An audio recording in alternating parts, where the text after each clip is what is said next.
Assalamualaikum warahmatullahi wabarakatuh. Nama saya Siti Ainun Mardia, kelas 4A. Saya akan menceritakan kisah Rasulullah. Teladanku berjudul Kelahiran Rasulullah Shallallahu Alaihi Wasallam. Nabi Muhammad Shallallahu Alaihi Wasallam lahir pada tanggal 12 Rabiul Awal pada saat tahun gajah. Karena pada saat itu ada seorang raja yang bernama Abraha yang sangat benci dengan Ka'bah dan Mekah. Karena Mekah dan Ka'bah membuat orang-orang berbondong-bondong untuk datang ke negeri tersebut, yang membuat Raja Abraha menjadi iri dengan keadaan Mekah dan Ka'bah yang senantiasa ramai tersebut. Sehingga Raja Abraha pun pada akhirnya memanggil pasukan bergajahnya untuk menghancurkan Ka'bah supaya tidak ada orang lagi yang datang ke sana. Maka tentara-tentara bergajah itu hendak menghancurkan Ka'bah, namun seperti yang dijelaskan di dalam surah Al-Fil, datanglah burung-burung yang pada akhirnya membawa di dalam mulutnya berupa batu-batu yang berisi api-api dan menghancurkan seluruh tentara-tentara bergajah, sehingga Abraha dan tentara bergajah mati di tempat itu. Pada saat itulah lahir Nabi Muhammad SAW dari pasangan Abdullah dan Siti Aminah. Kelahirannya pun membawa keajaiban yang luar biasa. Allah Subhanahu wa Ta'ala memerintahkan pada seluruh malaikat untuk membuka pintu-pintu surga, dan yang ada di bumi semuanya menjadi tentram, semua menjadi tenang, langit menjadi tenang, angin menjadi sepoi-sepoi, tanaman-tanaman menjadi subur, dan yang terjadi dari bayi tersebut keluarlah cahaya yang sangat luar biasa menerangi seluruh kota. Maka itulah kelahiran dari seorang bayi yang belum pernah ada namanya sebelumnya.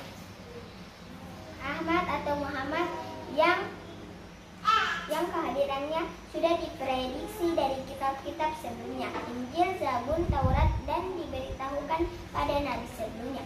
Nabi Muhammad SAW lahir pada keadaan yatim karena sejak masa kandungan sang ayah Abdullah telah meninggal dunia.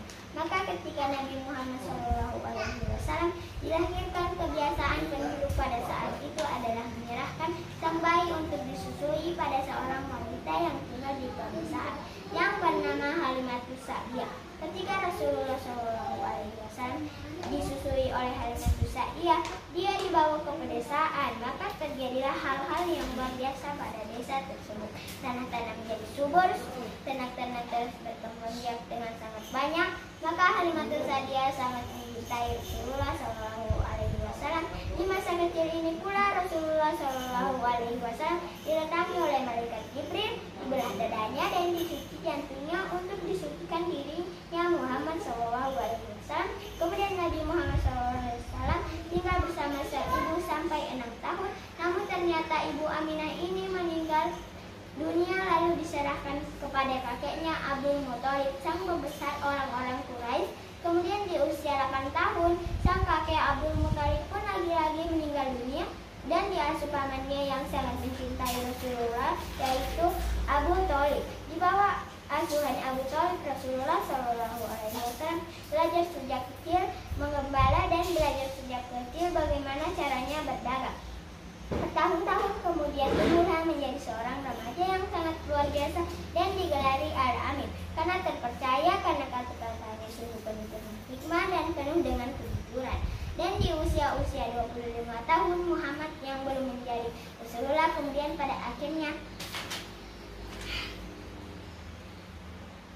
maka Khadijah binti Khuwailid, wanita mulia ini pada akhirnya melamar Rasulullah SAW, dan akhirnya mereka menikah dikaruniai 6 orang anak. Ada Abdullah, ada Qasim, ada Ruqayyah, Zainab bin Kulthum, ada Fatimah si bungsu. Lalu di usia-usia menjelang 40 tahun, Rasulullah SAW senantiasa untuk pergi ke Gua Hira untuk merenungkan keadaan-keadaan yang berada di Mekah saat jahiliyah. Dan di Gua Hira inilah di usia Rasulullah yang 40 tahun turunlah wahyu pertama, yaitu surah Al-Alaq.